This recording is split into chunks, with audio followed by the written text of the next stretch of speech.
Well, folks, in this particular playlist, we're going to look at some of my tool follies. I actually had to come back and reference this particular video just to change the blade in my corded Dewalt reciprocating saw.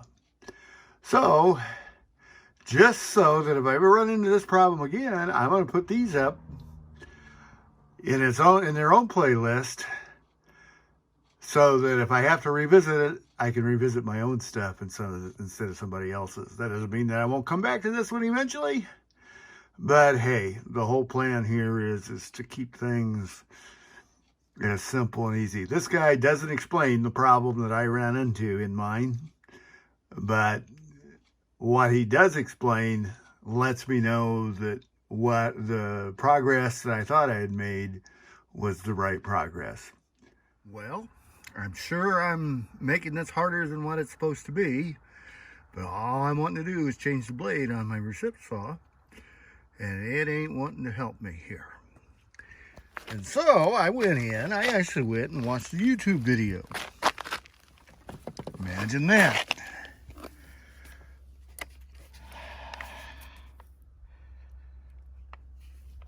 I've got the set screw out. I don't know if you can see it there or not. Now maybe you can. Let's see if I can get that out. Yeah, the set screw is out. In theory, this is supposed to just slide out of there now. But it ain't working for me. And so I'm taking this approach. And I'm still not sure it's working for me. Did spray that down with lubricant. Let's spray it one more time here.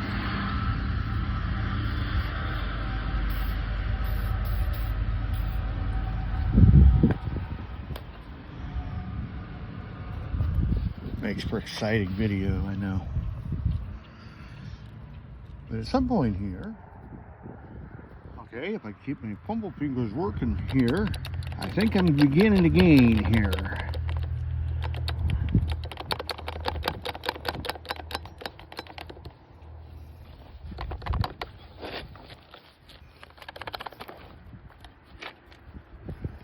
The reason I think I'm gaining is because if you look down there, there's the gap between the back end of the blade and the clamp that it gets clamped into seems to be growing. I don't know if you can see it. Don't know if I can point to it. No, I can't get to it. But I think we're winning. Well, so far, I still haven't won here, but I think I see what the problem is. Get my finger out of the way, and you can maybe see. That set screw goes down onto this anvil, which has a pin. That pin, as the set screw is tightened down, goes through a hole in the saw blade. And for whatever reason, that whole anvil isn't backing up for me here, even though I've got the set screw completely out. And like I said, I've lubed that a couple times. I think I'm making progress though, because now I can look down and actually see the pin from the set. Get a smaller screwdriver here, see if I can get in there. I liked the length of the other one though. Wow, there it is. And that's what it is that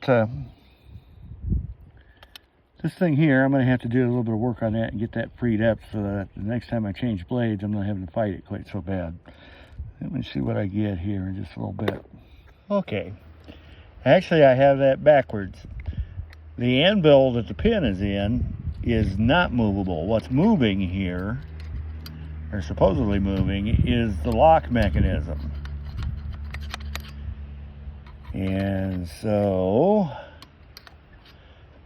with a little bit of lubrication now, that seems to be working good.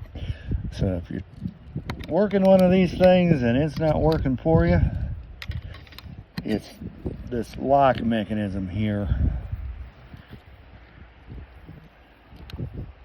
that's not moving on you.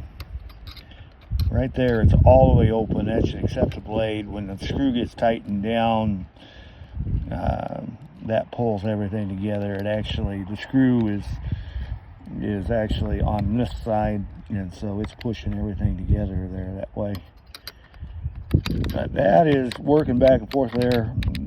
That's just penetrating oil. I've got it working that well. I'm gonna put some white lithium grease on it, put the thing back together, and I'm gonna guess that she should go back together pretty nicely here.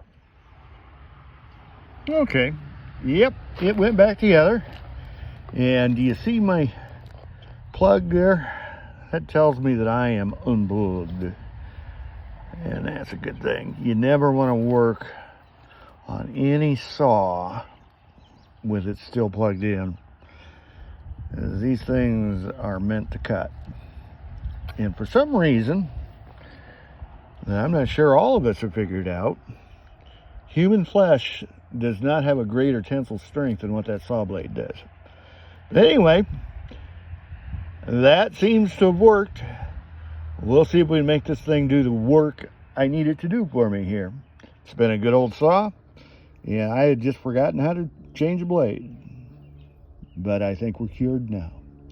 That is a Dewalt corded, and I don't know if the Milwaukee Sawzall jaws are set up the same way, but I'm gonna guess they are because the blades are interchangeable. But I feel good about that. I got her put back together.